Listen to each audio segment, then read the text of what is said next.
Hello guys, කොහොමද ඔයාලට? Welcome back to my YouTube channel, Diaries of Raj.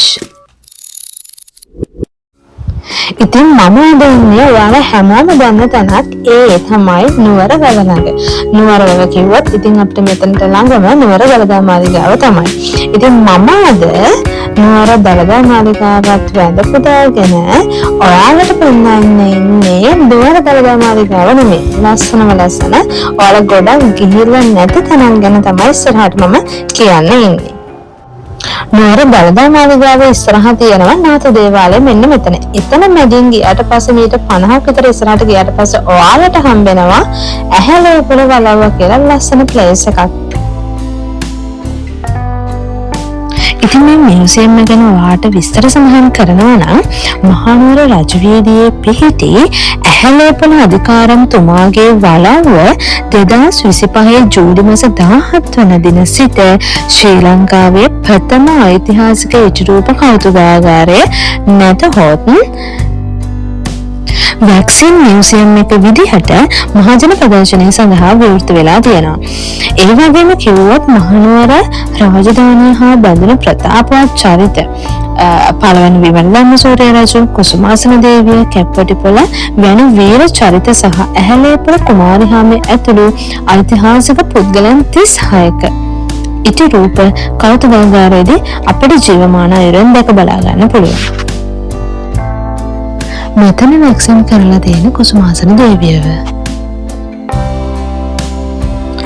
ඒ වගේම ශ්‍රී දළදා මාලිගාව යටතේ ක්‍රියාත්මක වූ මෙම ව්‍යාපෘතිය මගින් වලව්වේ පුරාවිද්‍යාත්මක වටිනාකම සුරකිමින් එය නවීකරණය කරලා තියෙනවා. ඒ වගේම කෞතුකාගාරය තුළ උඩරට රාජධානි සමයේ ගෘහ නිර්මාණ ශිල්පය, කලාව සහ ජීවන රටාව ඉතිරූප හරහා මැනවින් ඔයාලට බලන්න නිරූපණය කරලා දීලා තියෙනවා. ඒ වගේම නැත්තත් අපේ ඓතිහාසික වටිනාකමකින් යුතු මේ පෞරාණික ගොඩනැගිල්ලේ ඉදිකිරීම් සියල්ල මුල් වකවානුවේ පැවති වලව්වේ පෞරාණික සැලැස්මට හානියක් නොවන පරිදි සිදු කර ඇත.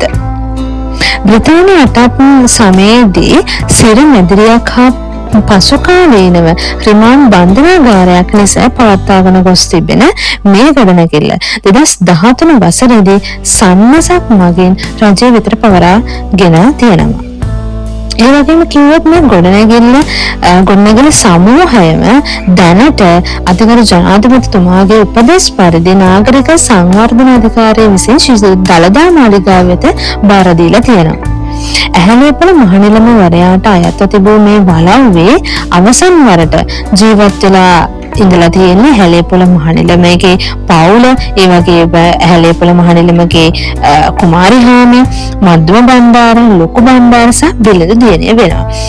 අවුරුදු 1817 මැයි 17 වෙනිදා ශ්‍රී වික්‍රම රාජසිංහ රජතුමාගේ නඩු තීන්දුවකින් ඇහැලේපොළ පරපුරේ ඉරණම විසඳන තෙක්ම මේ ඓතිහාසික බිම ඇහැලේපොළ පරපුරටත් වෙනත් හිතවතුන්ට සෙවණ දුන්න කියලා ඓතිහාසික පුරාවිද්‍යාත්මක ග්‍රන්ථවල සඳහන් වෙලා තියෙනවා.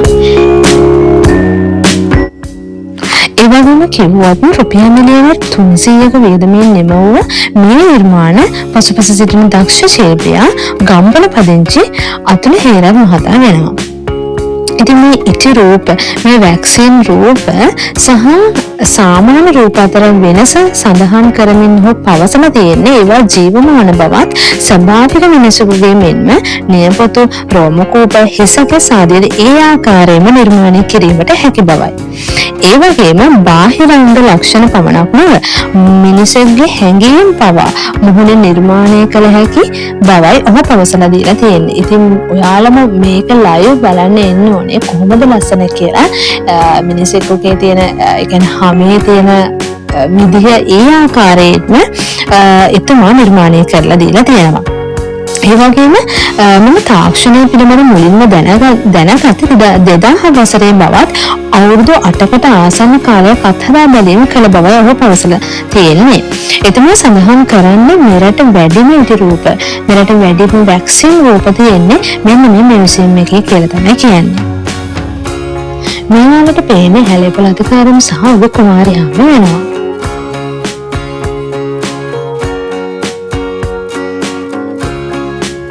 ඉතින් මේ වැක්සින් රූප ගැන සඳහන් කරනවා නම් මේ එක වැක්සින් රූපයක් සඳහා වියදම් වන මුදල නිශ්චිතව පැවසීම නොහැකි බවයි එතුමා පවසන්නේ.